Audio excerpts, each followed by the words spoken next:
Stop. We're live now, man. Stop acting the fool. You always. Yeah, this is the best part, bro. This is the best part. You know what? Yes. Welcome. What's up? What is up? Back once again. It is the Incredible in the Black podcast.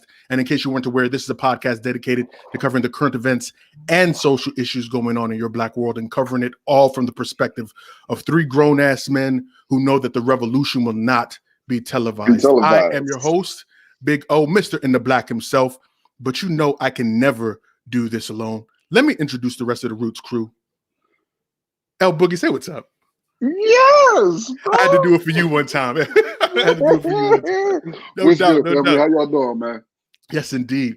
And if you're catching this on YouTube, please make sure to give this a thumbs up and subscribe so that you don't miss out on the next great episode. And please make sure to follow us across all social media at In the Black PDCST. Now, we have a very big guest tonight. And I know I say that pretty much every week, but tonight for real. Like, seriously, we have a very big guest tonight. Actually, before we do all of that, man, how can folks become part of the family, L? I apologize. Hey, man, go to the In the Black podcast website, man. Right-hand corner, become a member of the family tab. Click that. In that particular website, which is dope, by the way, and if O had anything to do with it, I'm not complimenting him. I'm complimenting the design. Just to be clear, not him, the design, family. But you can become a Patreon. You can buy the swag. Listen, man, the T-shirts are great quality. These are not dollar store, Family Dollar, Dollar General type joints. These are good quality. They won't shrink. They won't stink. Okay? And if you want to, you can also just donate straight to the squad, brother. $ Elgin Bailey. Send it. That's not it at all. That's not it at all. In the Black. That's not it at all. CST, man. We take everything: Bitcoin, no coin, dollar bill, EBT, CBT, QVC, ESPN. Right, we got you. Yes. So like I was saying before Elgin goes on a tangent again, we have a very special guest this afternoon kicking it with us, man. And I'm extremely ecstatic. Former New York City middle school principal who knew that he had more to give his community, started his pursuit to run for public office, won his races, and he is now headed to the halls of the United States Congress to represent New York's 16th Congressional District. Justice Democrat, newest member of the squad. Please help me welcome Congressman-elect Jamaal Bowman. Congressman-elect Jamaal Bowman, thank you, man. What's up?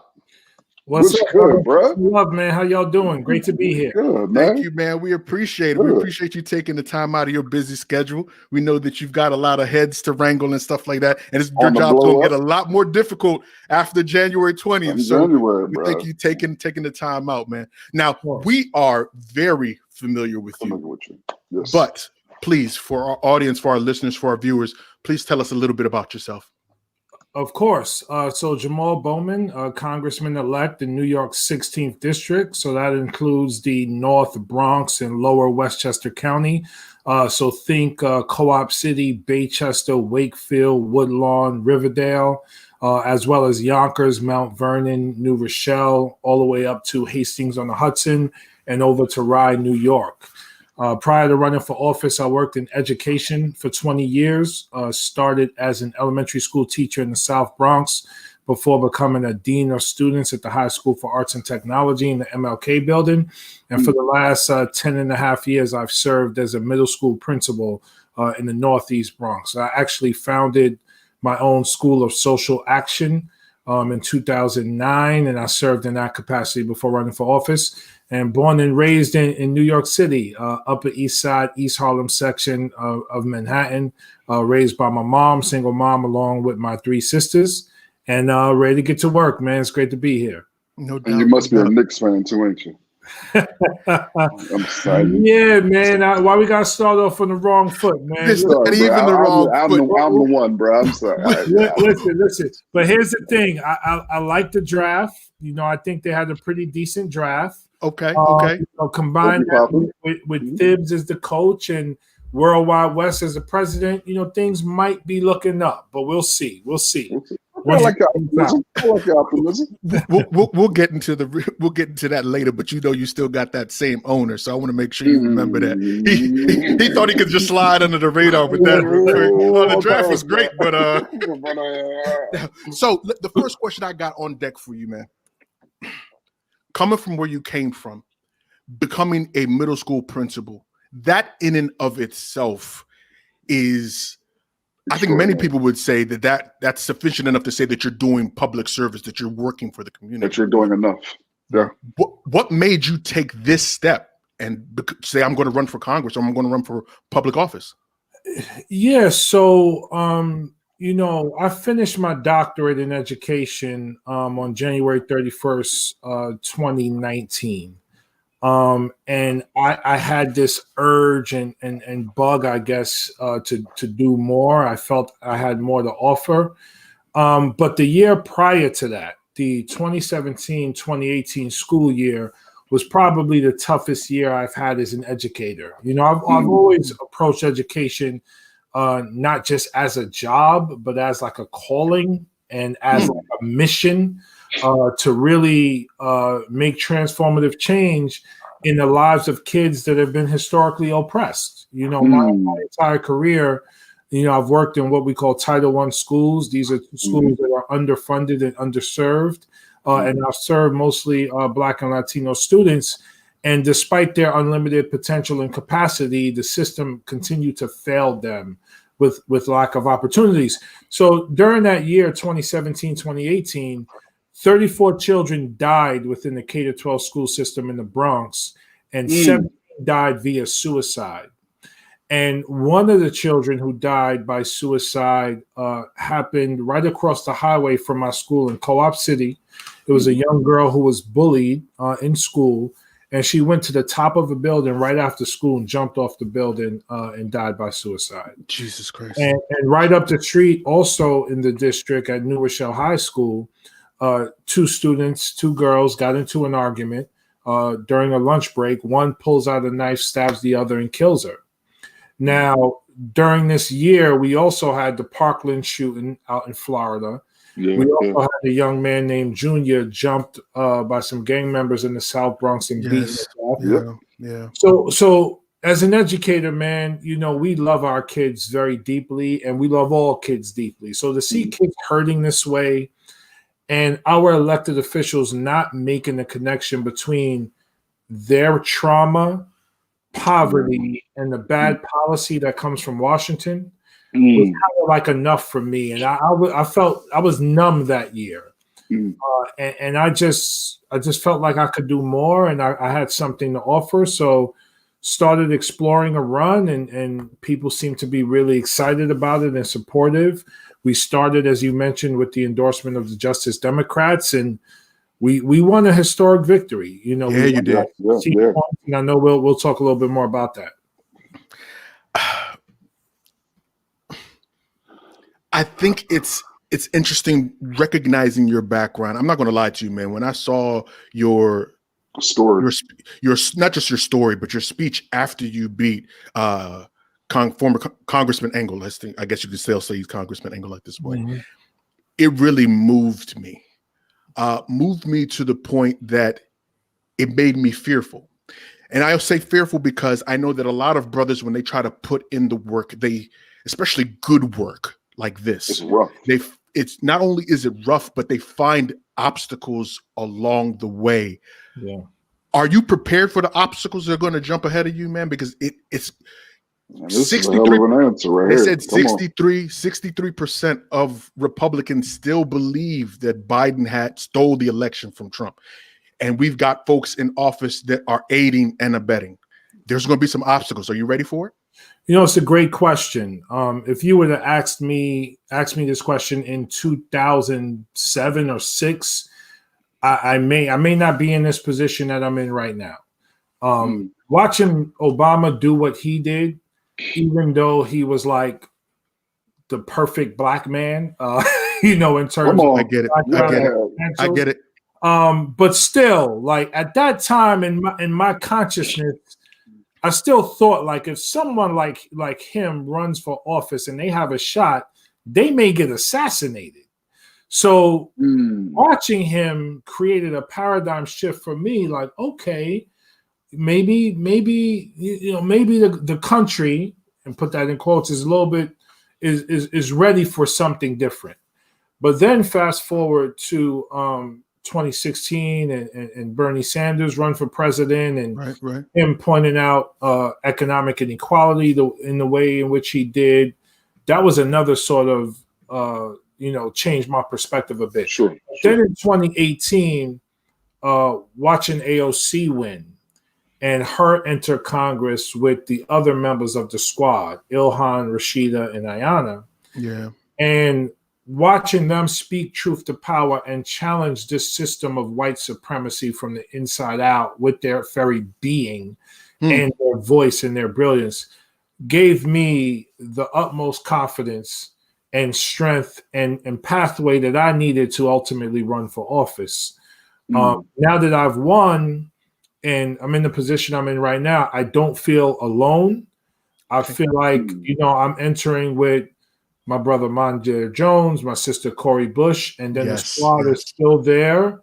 So we are getting stronger, right? So I'm not alone and I feel ready.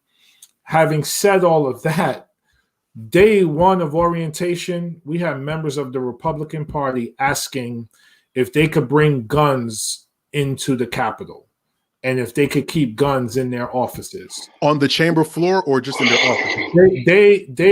We were in orientation together in the auditorium. They were asking to bring guns in the Capitol. I don't know if they wanted it on the chamber floor. I don't see why not. The person's argument was, I take my gun everywhere. I want to bring it with me here. And then there was another, we got to understand, two Republicans who believe in the theory of QAnon won congressional seats. Yes, they did. So they're not just there refusing to wear masks. They're pushing back against the medical professionals who are telling us what the latest is on COVID, how we need to conduct ourselves, and how we need to communicate with our districts. So I'm not scared, but that is scary, right? That this is in Congress with me. And my point is, if us three and everyone we know, continue to organize, strategize, and mobilize, there will be more of that in Congress. And let us not forget, 73 million people voted for Donald Trump. Yes, indeed. So we still got work to do. Still a lot of work to do. And I look forward to doing that work. And I think the thing for me, man, as a working class Black man who is an organizer / activist, all those components, one of my personal struggles is battling with hopelessness because of how overwhelming things may be as someone who works in the social work field, and anger. How, as a Black man who comes from a working class background, how do you navigate and how do you battle dealing with the hopelessness and the anger, particularly as someone who was an educator who's seen death in the capacity that you saw it? Yeah. How do you deal with that, bro? Yeah, and just to add to that, man, I've had friends who were murdered growing up and friends who committed suicide and family members who have been addicted to drugs and incarcerated. So it's both personal and professional experiences, right? It's the story of being a Black man in America. Sure. What I've tried to do is one, be patient yet urgent, right? Okay. So understanding that we can't solve every problem at one time. Yeah. We got to urgently work on them, but understand that it's going to take a little bit of time. You can't cure 401 years of oppression with one political cycle, right? Sure. That's one. Two, and in that vein, these things go hand in hand. Self-care is very important. So my diet, how often I exercise or don't, spending time with friends and family and loved ones and my kids, being sure to unplug at times, and that's hard, but unplugging and literally, and I know you all have done this, and I just met y'all. I can't watch every video of a black man being killed. We have the conversation every single week. I can't watch it all, right? Because it literally takes part of my soul away. Yeah. And so self-care is the critical piece. And then the last thing I'll say is the fact that someone like me is even in this position gives me so much hope and helps me to have so much faith in what's possible and the opportunities that are presented in front of us, right? Mm-hmm. Like, you know, I could have been, there are people who go into teaching, they work 30-year careers, they retire, and they do great service for the community. Yeah. I've always been the kind of person where, like, I thought I can do a little more, so I try to do more. So when I decided to be a dean of students, I did that. When I decided to be a principal, I opened up a school and decided to run for office, and I did that, right? So now in my mind, I'm like, oh, snap.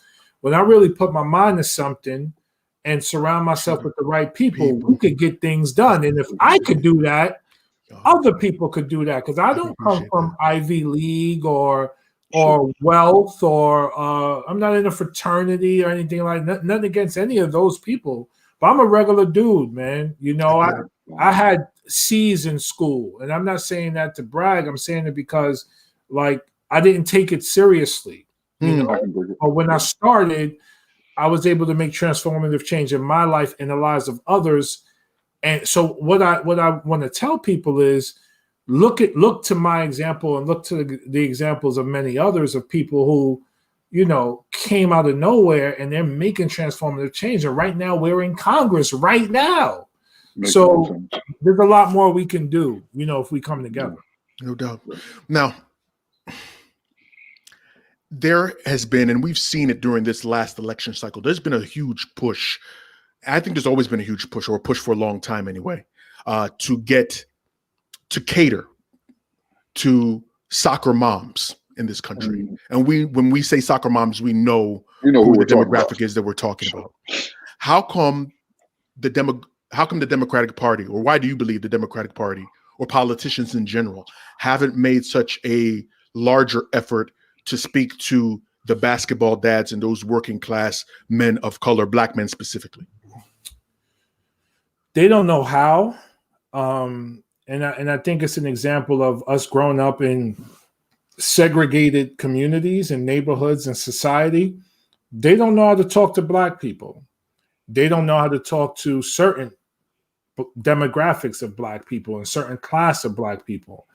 And they also don't know how to listen to them and to us. They don't. So that's the key, right? Because we're talking about tens of millions of people in this country who have been historically neglected and disenfranchised and strategically marginalized as a result of political national policy. So if we are going to pivot toward them, we have to go into their communities, we have to knock on those doors, and we have to listen carefully. Because when you listen, you help people to understand that what you are saying has value. I value what you're saying, and we need what you're saying to help us craft a policy that's going to transform your life and the lives of many others in this country. Mm-hmm. And the Democrats haven't done enough work in that area. And because they haven't done enough work, they've made themselves open and vulnerable to the Republican Party to fill in those gaps. And when you see a rise in Blacks and Latinos voting for Trump, especially in places like New York City, that is scary, right? It's scary because it's like, you know what? This system hasn't cared about me and don't care about me. And at least Trump wants to destroy the system in political correctness and get rid of the status quo. So I'm rocking with him. You right? So what the Democrats have done a good job of is speaking to and with college-educated people overall, but particularly college-educated whites, you know, i.e. soccer moms, right? But what we haven't done a good enough job of is speaking to and creating infrastructure for the non-college educated people of color. Black people, Latino people in particular. And that's where we need to focus, and that's where we need to target. Because yes, 85% of Black people who vote Democrat. That is not going to continue to be the case. Nope. And there are tens of millions who are still not voting. Yeah. So we have to grow the base in order to make sure no one like Trump ever gets into office again, and no QAnon people continue to run and win congressional seats. That can't happen. Yeah. Do you think that it's an issue with messaging? Because we see the debate going on now between the comments that Abigail Fanberger made about socialism and so on. And we had this conversation last week that for us it's a matter of messaging. You can't just say that it's because they used the term socialism, because we already knew they called Obama a socialist. So you already knew that this was part of their tool, in their toolkit. So do you think that it's a matter of Democrats getting in line and focusing on the messaging and making a case for their viewpoints? Messaging is key. Relationships are stronger. It's about transformative, deep, authentic relationships with historically oppressed communities, not transactional politics. The Democratic Party and what we've done is it's all about transaction. You do this for me, I'm gonna do this for you. Sure. That's unacceptable. It has to be deep, authentic relationships with the communities that we are trying to reach. And yes, messaging is a part of that. Can you hold 1 second? Are we live? Yeah, we're live. Go ahead. Live, take your time, man. I want to fix one thing. Hold on. Like how the congressman gonna ask us is it okay for him to go ahead and take a call? I was cool with it. I know you were gonna be the snob. Like, no, bro, you can't go nowhere. We're in the black. What you mean? Listen. We in the black. We in the black. I want to make sure my laptop wasn't plugged in. I didn't want to lose power. I got power. No, we appreciate it. We appreciate it. Yeah. So we have somebody actually was saying that it's not about messaging, it's policy. They don't do anything for the people. I think that we have folks like AOC, Ilhan, Rashida, and Miss Presley that they've shown through getting reelected in the midst of all of this socialism talk and all this other nonsense that shows that they've done enough to get reelected. Now, I think it's a combination of the two, messaging and policy, and what you're going forward for. But can you tell the folks what are the initiatives that you're going to be fighting for once you reach the halls of Congress? So I agree. Messaging and policy is incredibly key. And, just real quick on Ayanna and the squad. So Ayanna introduced the People's Justice Guarantee, which pretty much is a restructuring of the entire criminal justice system. It's brilliant. Everyone should check it out. AOC introduced the Green New Deal. No, not just the Green New Deal. That's one part of it, but omnibus bill called the Just Society Act, which again looks at issues of economic inequality. Ilhan introduced the Homes Guarantee, which looks to invest $1 trillion to end homelessness and build 10 million new social housing units over the next 10 years. Wow. And Rashida Tlaib introduced the Boost Act, which also deals with issues of inequality, right? So they're doing the policy work and they're doing the messaging work because their work is rooted in love of their people, love of life, love of community, and they're building from there. My lane is both education, but it's also going to be focused on reconstruction and reparations.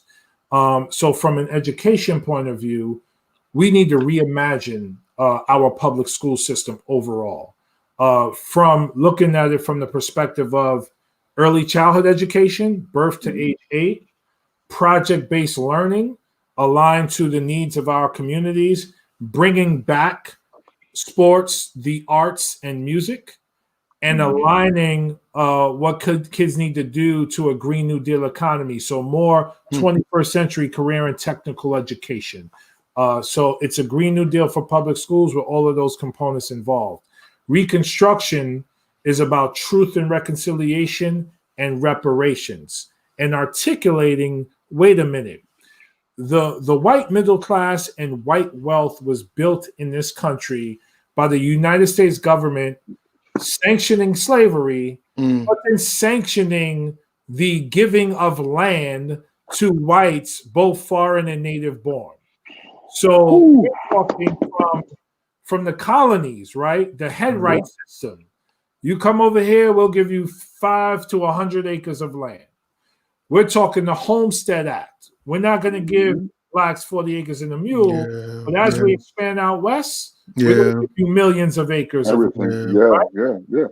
World War II and the New Deal. GI Bill. GI Bill, big pen.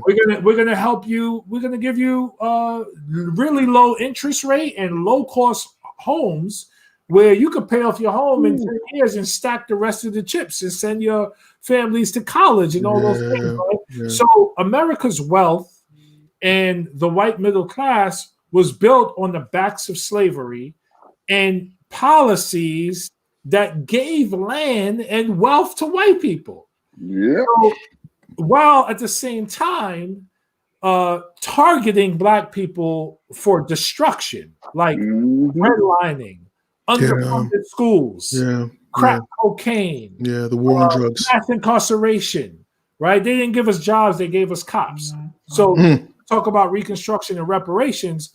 Let's just be honest about what has happened historically and where we need to go going forward in terms of not just cash payments, but housing, land, higher education, and the like. So that's the conversation I want to be a part of and begin to lead in Congress. Awesome. L, I know you got questions. Let's talk about criminal justice reform, bro. All across the country, we've seen all sorts of rebellions, what I would call rebellions, based off of criminal, heinous, evil acts by police officers. And one of the cries from many abolitionists and reformists to a degree have been what? Defunding no police. Getting rid of that. Not getting rid of, we understand the funding. The messaging has been incredibly uncomfortable for many people. It's been one of those chief arguments that people are having, which I deem rather petty and deflecting of nature. Your thoughts on defunding? So 5% of police work is focused on violent crime, rape, murder, aggravated assault, etc.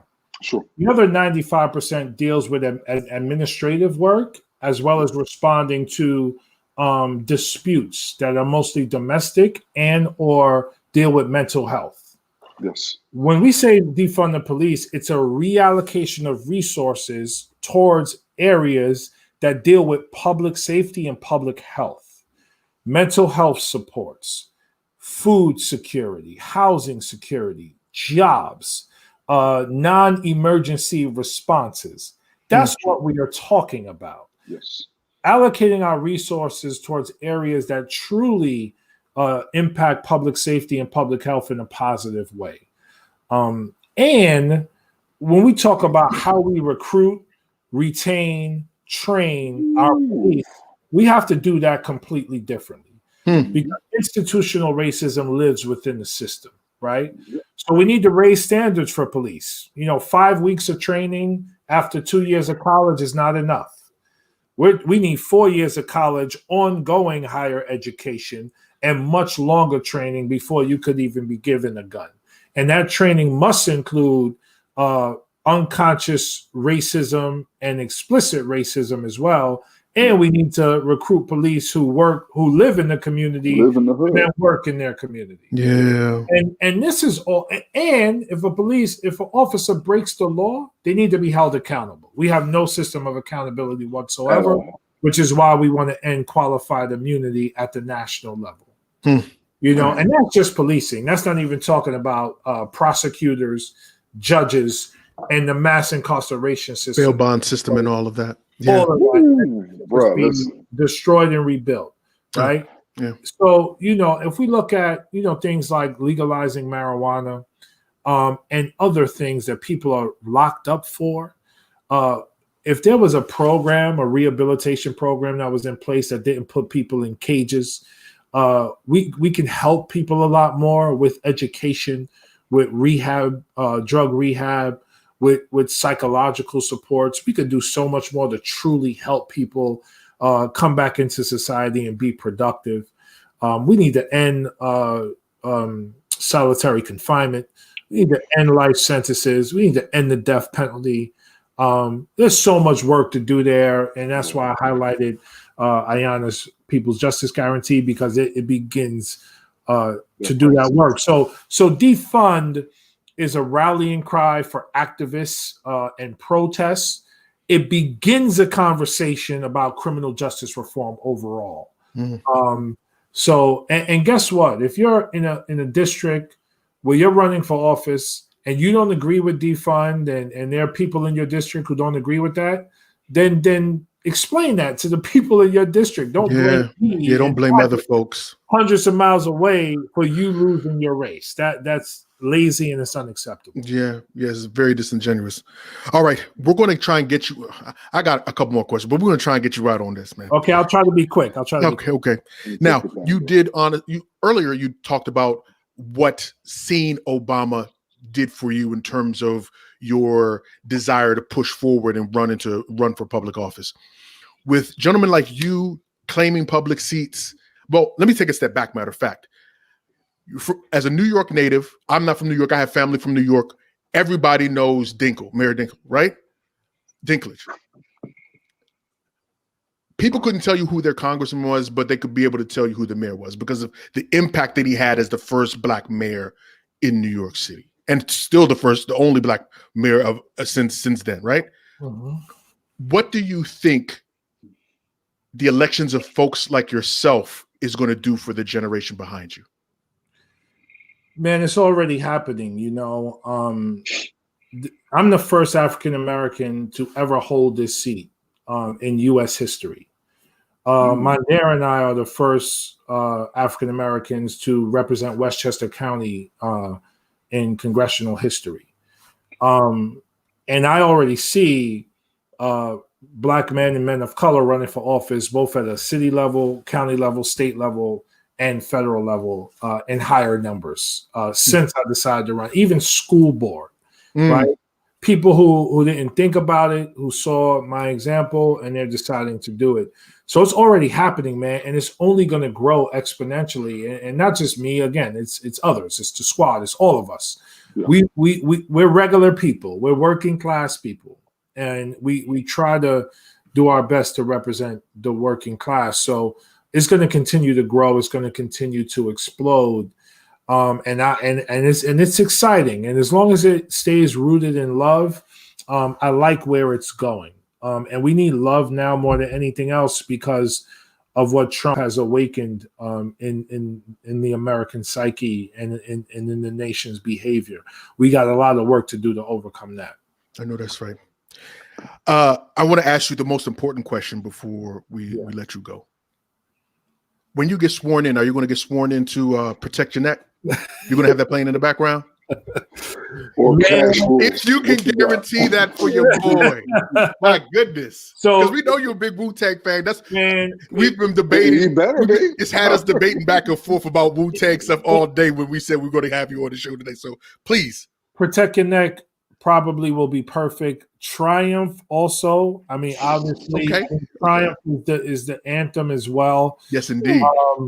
I mean, what's so funny about that? You asked that question. It almost still doesn't feel real. I mean, it feels real, but it's like, wow, like there's a swearing in.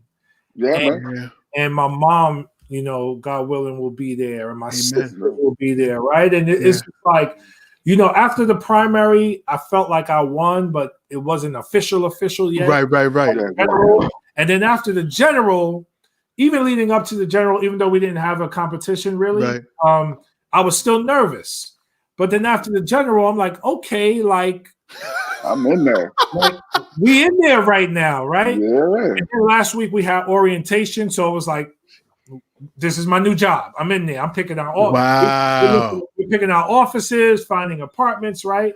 But the swearing in, That's it. That's the catch. Final step. Listen.